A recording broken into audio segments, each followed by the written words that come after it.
You know that sound when water suddenly ripples at night? The kind of splash that makes your heart skip a beat because you know you're supposed to be the only one there. That's exactly how this nightmare with my neighbor began. At first, I thought maybe a raccoon had slipped into the water or maybe the wind had knocked something over. But when I looked out my window toward the pool, I saw something I never expected. Karen, my next-door neighbor, swimming like she owned the place. Now, let me be clear. I had just finished putting every last dime into making this backyard my dream escape. Crystal clear pool water, smooth stone tiling around the edges, and new lights installed so I could swim peacefully at night. I'd worked hard for it, and it was supposed to be my sanctuary. Yet, there she was, her blonde hair floating behind her as she lazily drifted on one of my floats. No invitation, no permission, nothing but entitlement dripping off her like chlorine. At first, I froze, not knowing whether to scream, laugh, or grab my phone. She hadn't noticed me yet, humming to herself as she kicked around like it was a community pool. And here's the thing, you've got to understand, this wasn't some first-time mistake. Karen had always been nosy, always pushing boundaries. She was the type of neighbor who'd accidentally peek over your fence just to comment on what you were grilling. The type who thought everyone else's property was an extension of her own. But a pool, my pool, that was crossing a line that couldn't be ignored.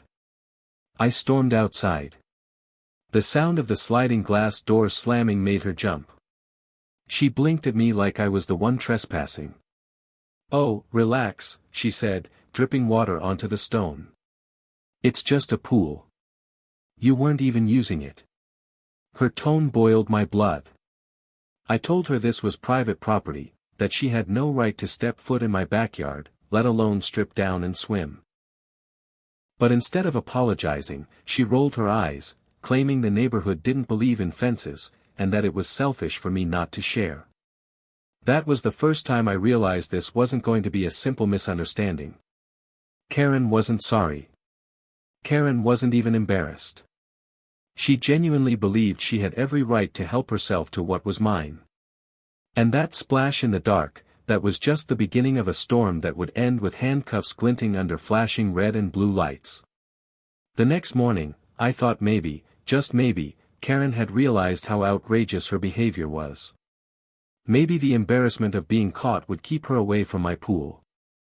But when I stepped outside to drink my coffee, I nearly dropped the mug right there on the patio. She was back. Not just back, but lounging on one of my chairs like it was a resort. Sunglasses on. A half-empty can of soda sweating onto my brand new table.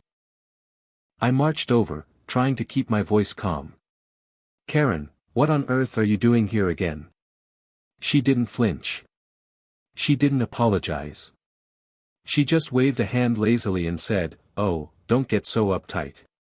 It's hot, and you've got plenty of space. Honestly, you should be thanking me for keeping you company." That was it. The smugness, the nerve. It made me realize this wasn't about heat or convenience. Karen didn't see my property as mine. She saw it as hers, too. Like some shared neighborhood amenity she was entitled to use whenever she felt like it.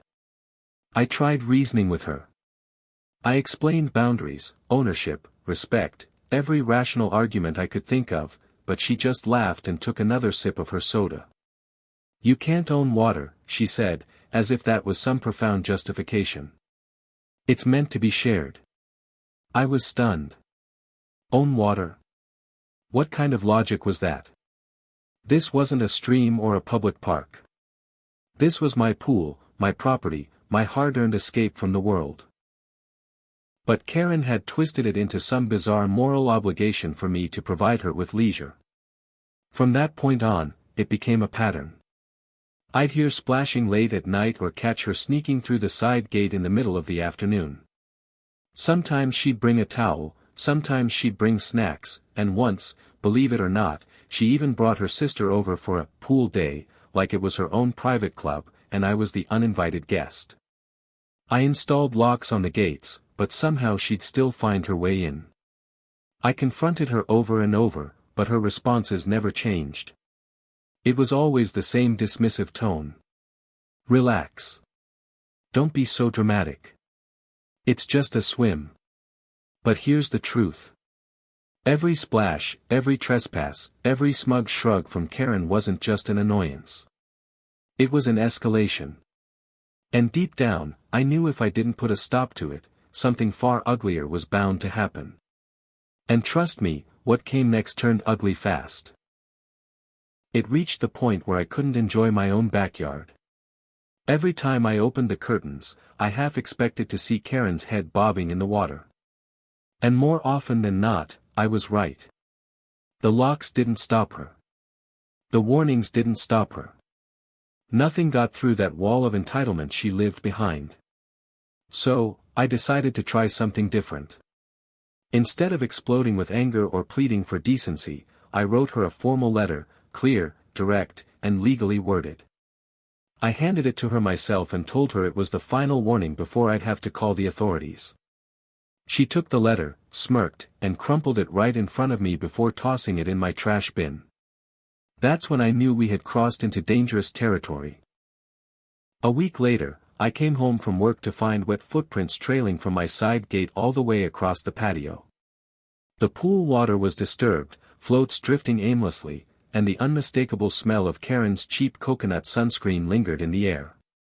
It was like walking into a crime scene, only the intruder was smug enough to leave evidence everywhere. I snapped. I grabbed my phone, marched straight over to her house, and pounded on the door.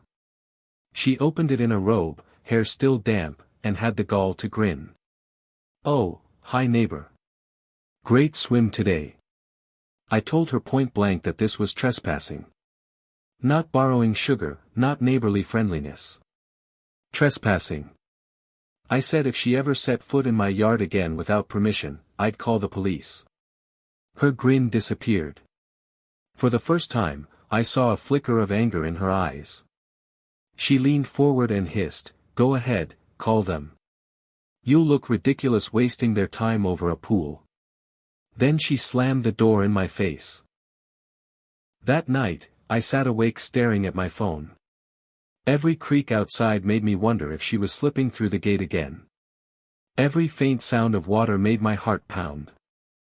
I felt like a prisoner in my own home, trapped by someone else's arrogance. And just when I thought she couldn't push any further, she proved me wrong. Because the next time I caught Karen in my pool, she didn't just come alone.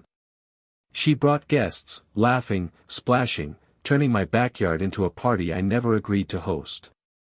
That was the moment the line snapped. There was no going back. I picked up my phone, dialed, and for the first time in this whole ordeal, I called the cops. When the police dispatcher confirmed an officer was on the way, I felt a rush of relief mixed with dread. I'd never wanted things to escalate this far, but Karen had left me no choice. I stood by the window, watching her and her so-called guests splashing around like they were at a hotel. Music blasted from a speaker. Empty soda cans floated in the water, and the sight of them laughing on my property made my blood boil. It didn't take long before flashing blue and red lights cut across the dark night. The music stopped. The laughter quieted. Karen froze mid-splash, staring at the squad car that pulled into my driveway. Her friends scrambled out of the pool, fumbling for their towels like kids caught sneaking into a movie theater. But Karen, oh no, she stayed right where she was, arms crossed, defiance dripping from every inch of her. The officers stepped into the backyard, their flashlights scanning the mess. "Ma'am," one of them said firmly, "this isn't your property.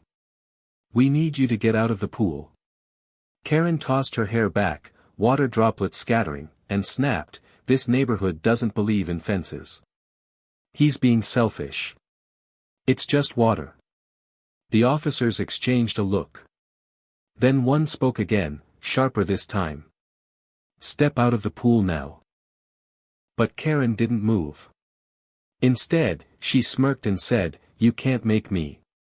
That was it. The officers didn't argue, didn't negotiate. One of them stepped closer, hand hovering near his cuffs, and repeated the command. Still, she refused. That's when the other officer reached down, grabbed her arm, and pulled her toward the edge. The defiance turned into shrieks as she tried to yank away, splashing water everywhere. Her friends stood frozen, wide-eyed, not daring to interfere. And then it happened. The metallic snap of handcuffs clicking shut. Karen, dripping wet and furious, was hauled out of the pool by 2 officers. The lights reflected off the water and the steel around her wrists, painting a picture I'll never forget. As they escorted her past me, she spat out, "This isn't over. You can't do this to me." But her words carried no weight against the reality of being dragged away in front of her friends, her arrogance finally catching up to her. When the patrol car pulled away, silence settled over the yard. The water stilled, the night air was calm again. For the first time in weeks, I felt like my pool and my peace belonged to me again.